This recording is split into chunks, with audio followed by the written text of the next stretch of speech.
The Holiday Book of Halloween, Chapter 1. It's Halloween. Let the ghosts and witches out. Bring the apples in. Don't you know it's Halloween? Let the fun begin. It's Halloween. It's a witch's party. The room is gaily decorated in orange and black. Grinning jack-o'-lanterns sit in the windows.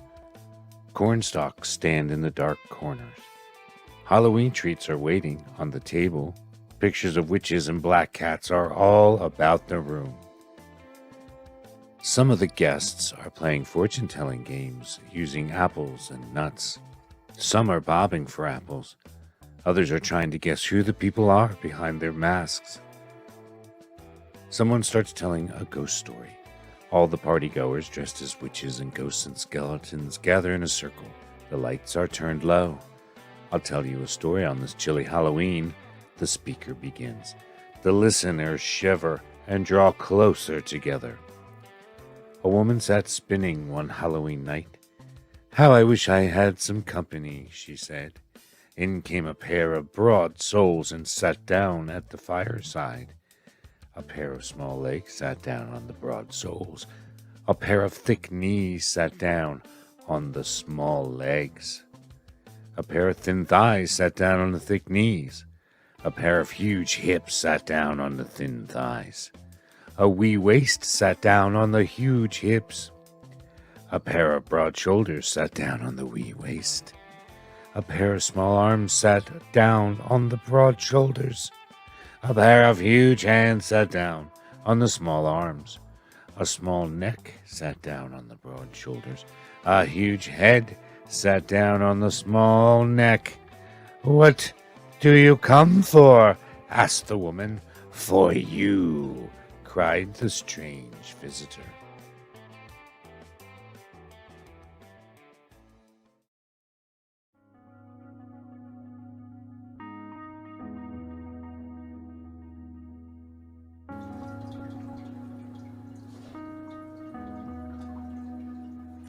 Chapter 2. How It All Began. Ghosts and witches and jack-o'-lanterns are all part of a holiday thousands of years old. Halloween is one of our oldest and most colorful holidays. It goes back to early times before Christ was born. Part of the Halloween story comes from a people called Celts. They lived where Great Britain and northern France are now. The Celts worshipped nature and had many gods. Among their gods were the sun and the spirits of the woods and streams. The sun god was their favorite. He marked their work time and their rest time. He made the earth beautiful. He made the crops grow. Every year, the Celts held a big festival on November 1st. They celebrated the end of the season of the sun and the beginning of the season of cold and darkness. This was the beginning of their new year. The Celts had no science books. The cold, short days of winter were a great mystery. They did not know that the earth moves around the sun. The coldness and the disappearance of the sun filled the Celts with fear and superstition. A superstition is an unlikely belief based on faith in magic and fear of the unknown. The Celts made up a story to explain the shorter days and the sun god's loss of power. Each year, the sun god was attacked by evil powers of cold and darkness. He was held prisoner for 6 months. He had to fight to get his power back. When he won, brightness returned to the earth. The Celts called winter the season of death. Crops, leaves, and flowers died. Winter was ruled by Samhain, Lord of the Dead and Prince of Darkness. The Celts believed that Samhain called together all the dead people on October 31st. He told these spirits what form they should take. Those who were bad took the form of animals. The very wicked took the form of cats. The festival on November 1st honored both the sun god and Samhain. It was named after Samhain. Let's go back in time and visit one. It is October 31st, the eve before the festival of Samhain. The crops have been harvested and stored for the winter. The cooking fires in all homes have been put out. The season of the sun is dead. Men called Druids will lead the ceremonies. They are the Celtic priests and teachers. The Druids meet high on a hilltop in a dark oak forest. The oak is their sacred tree. The Druids are dressed in long white robes. They move around a stone altar praying. They thank the sun god for a good harvest. They promise to help him to get ready for his fight. Fire will help him. Fire is strong and hot like the sun. Evil spirits fear fire. The Druids began a new fire for the new season. The fire is sacred, they say. They throw crops and animals into it. The Druids dance in a circle around the bonfire. From hilltop to hilltop, new fires light the sky. Midnight is the magic hour. The season of darkness begins. Now the Druids honor Samhain. He will rule for the next 6 months. They ask Samhain to let brightness and growth return to the earth. The air is filled with fear and mystery. The Druids ask the spirits to tell them what will happen in the new year. Spirits know the future. Morning comes. The Druids give a spark from the sacred fire to the head of each family. New cooking fires are lighted in the homes. The new fires will keep the home safe from evil spirits. This festival often lasts 3 days. There was much feasting and parading. Many people paraded in costumes made from skins and heads of animals. They thought this pleased Samhain and kept away evil spirits. The Samhain festival was a time of thanksgiving for the harvest. It was a time of fear, magic, mystery, and wondering about the future. It was also the first Halloween.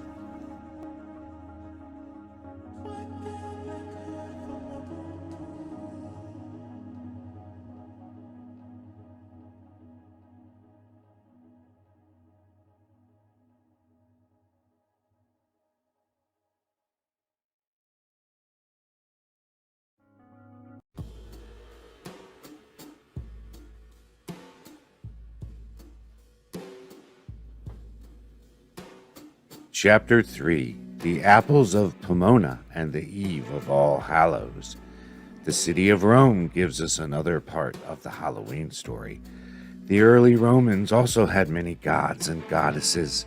One was Pomona, goddess of their fruits and gardens.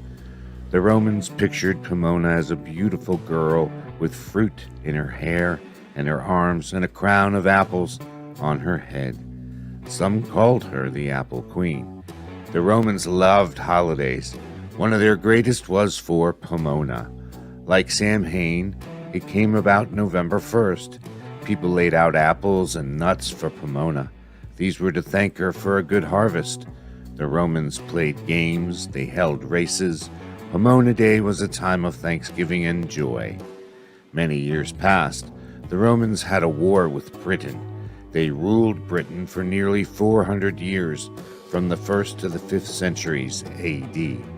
The Romans took their holidays to Britain with them. Customs of the Druid Samhain became mixed with those of the Roman Pomona Day. There was one big fall holiday. The name Halloween comes from still another celebration. The new Christian religion spread over Europe and Britain. In 835 A.D., the Roman Catholic Church made November 1st a church holiday to honor all the saints. This holy day was called All Saints' Day, or Hallow Mass, or All Hallows. Later, the church made November 2nd a holy day also. It was called All Souls' Day and honored all dead people. Favorite food was set out for the dead. Bonfires glowed to light their way to heaven, and there were big parades. People dressed to look like saints, angels, or devils. People celebrated as Christians on All Hallows' Day and All Souls' Day, but they did not give up their customs from Samhain and Pomona Day. They celebrated those the evening before All Hallows. October 31st became known as All Hallow Even. It was still a time of magic, superstition, and the gathering of spirits. In time, some of the customs from All Saints' Day and All Souls' Day mixed with those of Samhain and Pomona Day. The name of the holiday was shortened from All Hallow Even to Halloween, and then to Halloween. Each celebration gave colorful customs to the holiday. Pomona Day gave the apples and the nuts the harvest idea. Samhain honored the harvest too, and death. He gave the fortune-telling and magic, black cats and evil spirits. All Saints' Day and All Souls' Day also honored the dead. They gave the ghosts and skeletons and skulls. People learned more about science and nature. They were no longer afraid of the unknown. Still, the old customs did not die out. Halloween was too much fun to give up. It just became merrier.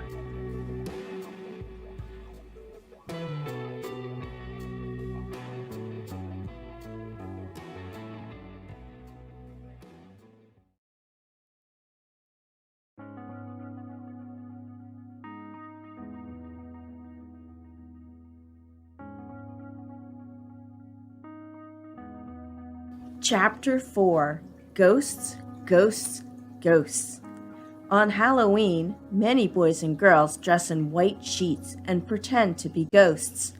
Long ago, people really believed in ghosts. They thought the dead came back to their homes once a year, between sunset, October 31st, and sunrise, November 1st. Ghosts who had no homes had to walk around all night.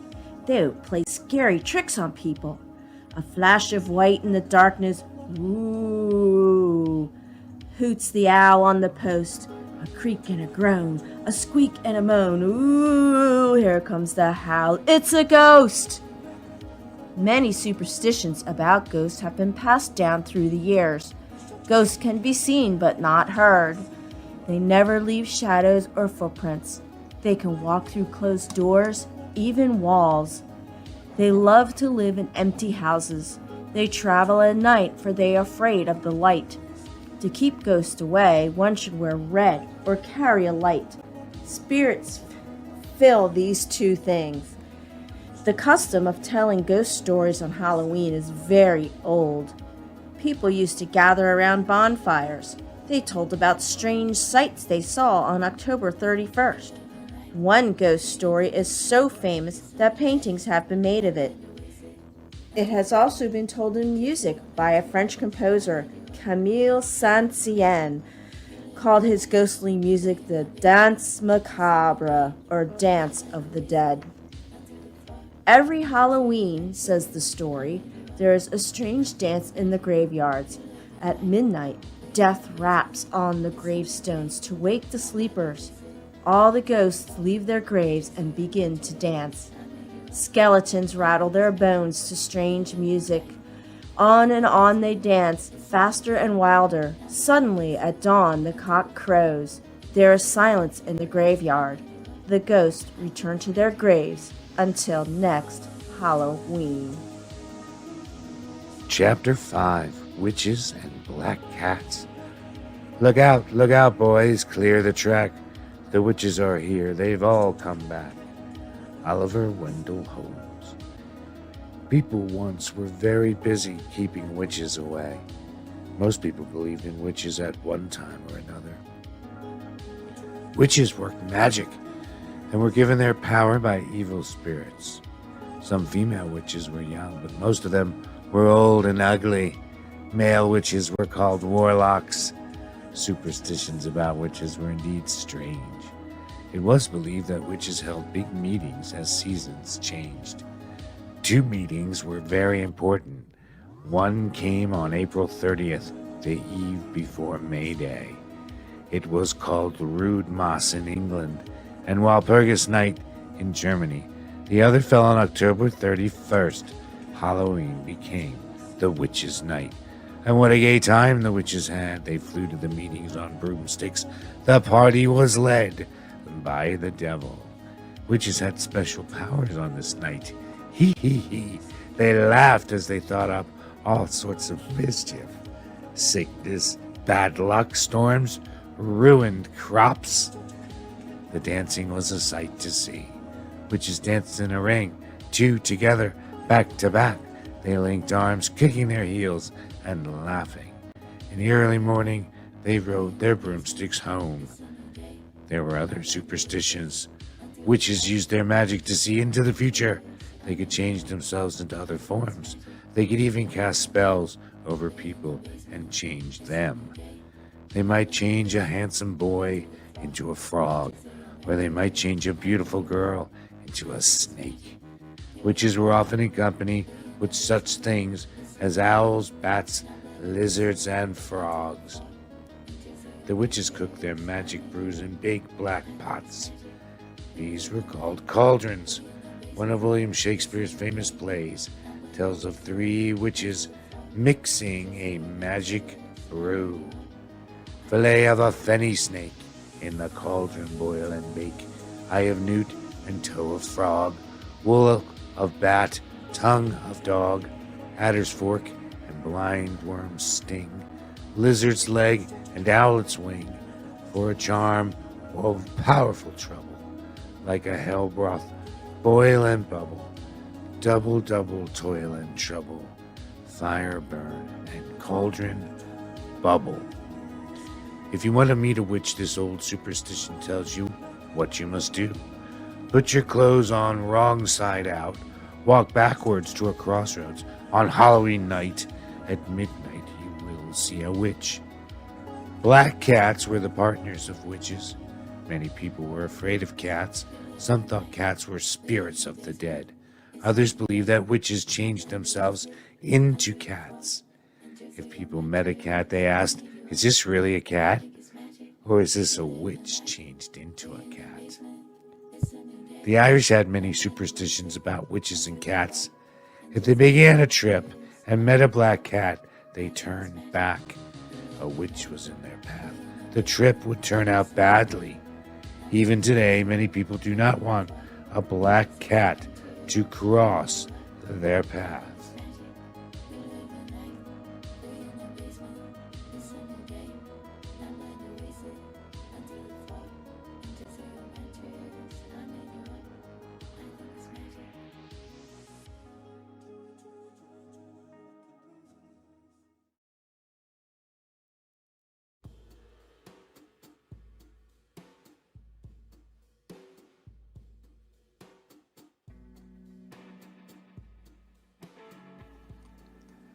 Chapter 6, Wee Folk.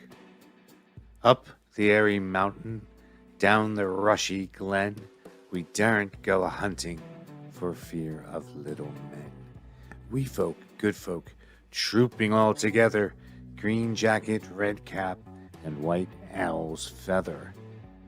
William Allingham. Watch out, the fairy folk are about. They go by many names: fairies, goblins, elves, leprechauns, brownies, trolls. Some wear green, some wear bright red caps. When the Celts became Christians, they hated to give up their old ways. They had always thought there were spirits in forests and hills, caves and rocks. The country folk still believed in these spirits, but they began to think of them as little people. They were not as powerful as the old gods and goddesses, but they were magical, and Halloween was their special holiday time. Anyone who saw them would have a strange adventure. Some were good folk, they tried to help humans. Some were full of mischief, they liked to play tricks. Others were evil and did much harm. The wee folk loved music and dancing. Their music had special magic on Halloween. Some people who heard it went to sleep for a long, long time. Some followed the music, and some began dancing, unable to stop. There is a story told in Wales about fairy music. A farmer liked music, and he liked adventure. One day he took his fiddle and set out.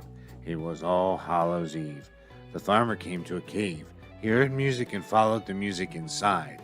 He was not seen for a long time. Many years passed.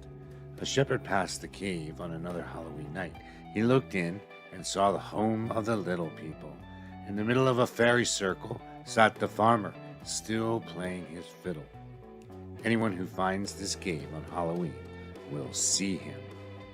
The Irish especially believed in little people. They thought leprechauns lived in Ireland. The leprechauns were full of mischief. If you met one, he had to grant you a wish. You were never to take your eyes off him, though. If you did, he would trick you.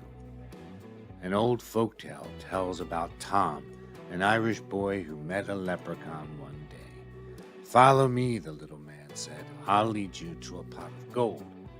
The leprechaun led, and Tom followed. Over hills and valleys they went.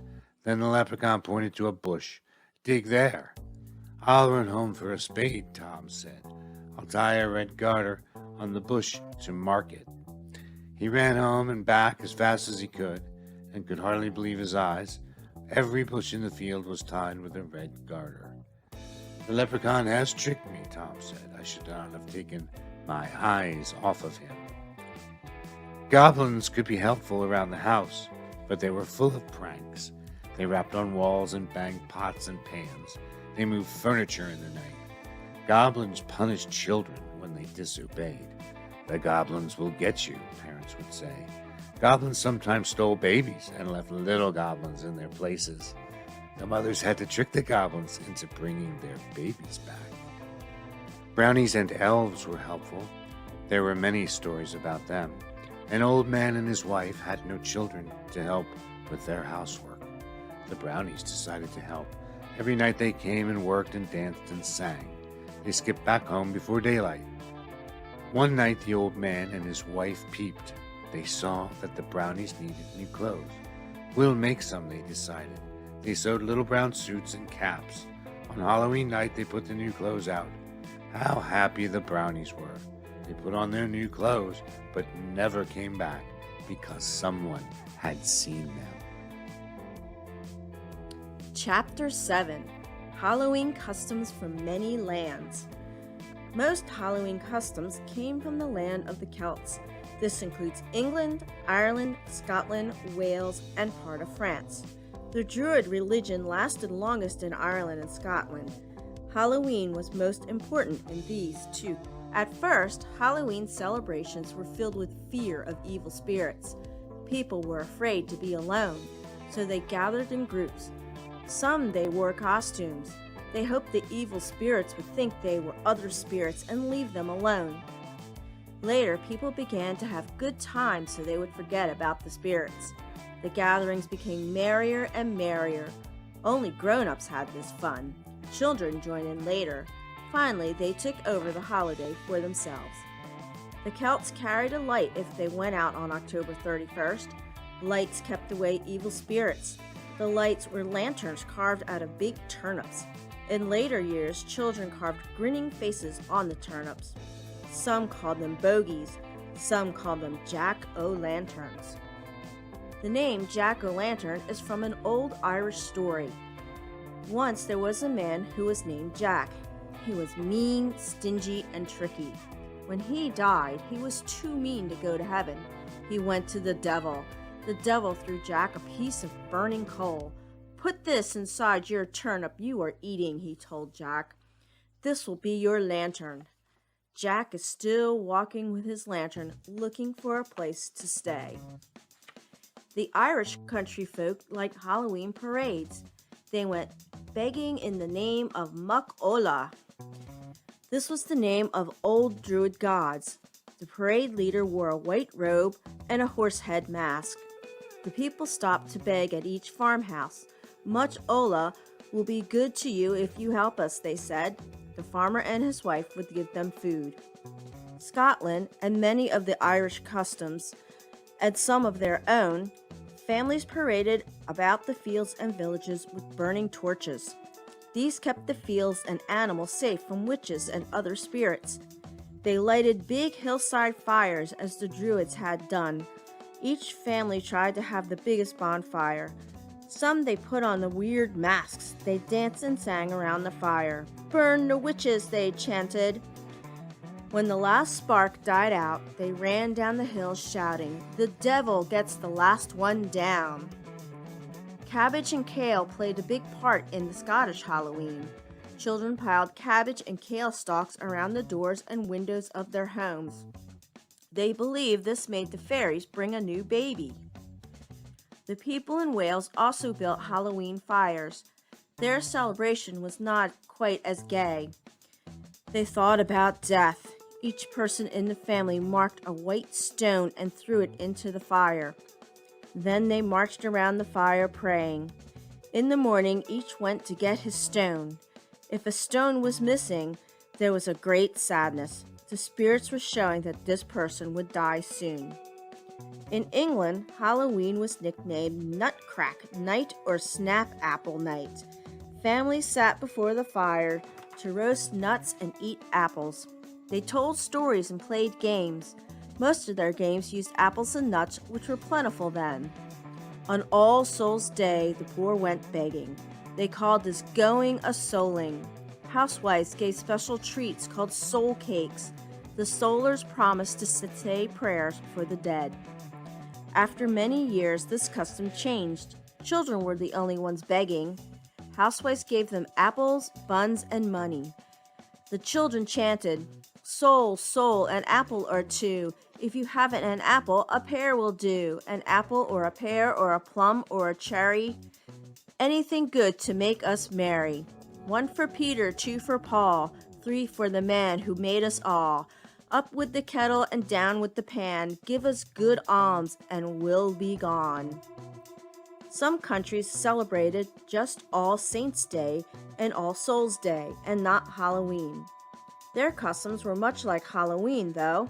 In France, a bellman went around the streets just before midnight. "Go inside," he warned the people. "The spirits are about to arrive."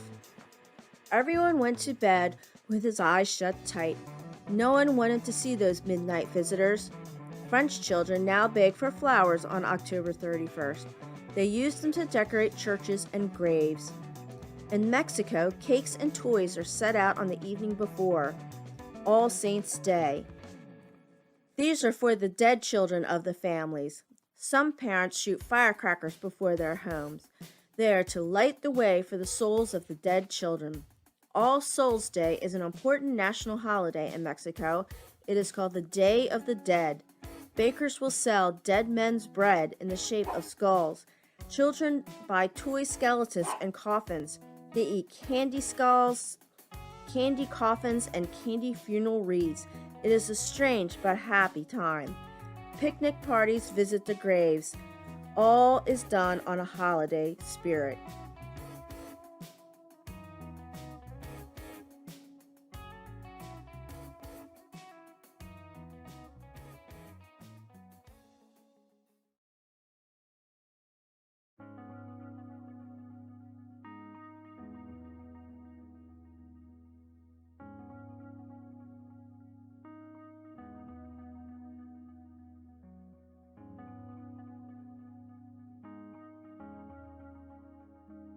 Chapter 8. Magic Test, Chants, Charms. The Druids were great fortune tellers. The beginning of their new year was the best time for fortune telling. Spirits were about then and had great power to see into the future. Halloween became a great fortune telling night. People used charms or magic tests to make the spirits tell the future. They said magic chants to make their wishes come true. People tried to find out many things. Who is my true love? Whom shall I marry? What is his name? When shall I die? Nut tests were popular. This is an old one. Put 2 nuts in the burning fireplace. Name each for a special friend. If the nut cracks and jumps away, that is a bad sign. The spirits are showing that the friend is not true. The nut that burns with a steady glow stands for the true friend. Apples were also as popular as nuts. The apple paring test is hundreds of years old. Peel an apple round and round in one piece. Swing the paring over your head 3 times. Throw it over your left shoulder, chanting, "By this paring let me discover the initial letter of my true lover." Paring should fall to the form of the first letter of your true love's name. The 3 luggies is another old test. Luggies were bowls with handles like druid lamps. Put 3 bowls in a row. Fill one with clean water, one with dirty water, and leave one empty. Each player must be blindfolded. He turns around 3 times, then dips his hand into one of the bowls. The test was used to tell whom you would marry. but the bowls might stand for any fortune. For example, the bowl of clean water could stand for much money. The dirty water could stand for little money, and the empty bowl for no money at all. Or the bowls might stand for jobs, travel, luck, fame, and so on. The clean water will always stand for the best fortune, and the empty bowl for the worst. Throwing the shoe is another test. Throw one shoe over the rooftop or something high. If the shoe lands pointing towards the house, you will stay at home that year. If it points away, you will travel in that direction. If it lands with the sole up, you will have bad luck. Many charms were tried to make dreams tell the future. Boys cut 10 ivy leaves, then threw one away and put the others under their pillows. Girls put a small piece of wood in a glass of water. They slept with this beside their pillows.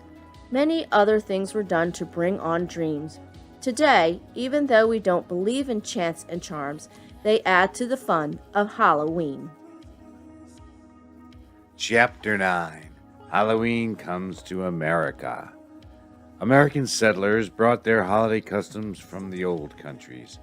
Some of these customs stayed as they were. Some were changed to fit new ways of living.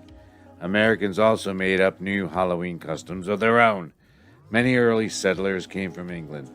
They were religious, very strict. They did not have gay parties and celebrations. Halloween was the work of the devil, they thought. These settlers brought their belief in witches. Many real people were thought to be witches. American Indians also believed in witches. Fear of witches grew much worse in the 17th century. Special witch finders carried on witch hunts. There were famous witch trials, especially in the colony of Massachusetts. Large crowds came to watch. Persons found guilty were punished or killed. It is said that one woman was called a witch because she baked an apple dumpling. How could she get an apple inside the dumpling unless she knew black magic? The woman was brought to trial. In court, she made an apple dumpling for all to see. Only then was she set free. In time, Halloween became a time for fun. Colonists gathered at farmhouses on October 31st. Some called it Nutcrack Night and Snap Apple Night, as they had in England. They sang songs and told ghost stories. They tried the old nut and apple fortune-telling test. They played such old games as bobbing for apples. But Halloween was still not celebrated all over America. Then something happened to change this. Thousands of Irish people began coming to America. They brought their gay Halloween customs with them. Americans liked their games and pranks, their charms and chants. They made them their own. The big round orange pumpkin became a part of the celebration. Pumpkins made exciting jack-o'-lanterns. They were larger and more colorful than turnips. A light fitted more easily inside. The grinning pumpkin jack-o'-lantern became the king of Halloween symbols. An old legend says that at midnight on Halloween, all the pumpkins leave their vines. They dance merrily across the fields. A famous American pumpkin ghost story is The Legend of Sleepy Hollow by Washington Irving. A school teacher named Ichabod Crane lived in a valley called Sleepy Hollow. People believed that the ghost of a headless horseman haunted the valley, looking for his head. One dark autumn night, Ichabod was returning from a party. At midnight, he saw the shape of a headless horseman. Ichabod dashed away on his horse. The ghost raced behind. Over hills and stones they galloped. Then the ghost rose up and threw his head. Crash! It knocked poor Ichabod from his horse. No one ever saw the teacher again. Some said he ran away. Others said the goblins took him. All they knew was this: they found a broken pumpkin beside his horse. Someone must have tricked Ichabod. The head must have only been a pumpkin. The people from Ireland and Scotland brought their love of Halloween bonfires. American children danced and sang around their own fires. America grew. Pioneers opened up the West. Pioneering people were hardy and full of fun. Their Halloween pranks were full of fun, too. Gay Halloween gatherings were often held in barns. There were taffy candy pulls and corn-popping parties. There were tricks, too. A farmer would wake and blink his eyes. His wagon would be on top of his barn roof. Another would find his front gate hanging from a tree. Soap was rubbed over windows. The goblins must have done it, people would laugh and say. Housewives started giving treats to children to keep from being tricked. Children began ringing doorbells and shouting, "Trick or treat!" This was much like the begging of the English soldiers and the Irish Muckola parade. As years passed, tricks became really harmful. Children all over the country were harming people's property. Halloween was in danger of being spoiled. Then Halloween changed. It was still a night of fun, but the fun became less harmful. Children ringing doorbells would shout, "Trick for a treat." Halloween treats would be offered after they had done a trick for fun. Some towns began to plan for Halloween. Many today plan dress-up parades at schools, playgrounds, or parks. Prizes are given for most scary, funniest, or most fanciful costume. Parties and parades keep up the custom of Halloween as a time for getting together. Boys and girls have learned much about Halloween safety. They wear costumes made of fireproof material. If costumes are dark, they wear bright spots of color so cars can see them. They use flashlights and jack-o'-lanterns to replace candles. Then they won't cause a fire. This all makes Halloween safer as well as happy. Orange, gold, and black are the Halloween colors. Orange and gold stand for ripe fruits and grains. This harvest idea comes from Pomona. Black is for the black magic, the black cats, for the mystery of Halloween, and this comes from Sam Hain. Halloween in America has become a big holiday for boys and girls. Surprisingly enough, Halloween is not much of a holiday now in England, Scotland, and Ireland. Americans have been the ones to keep the holiday alive.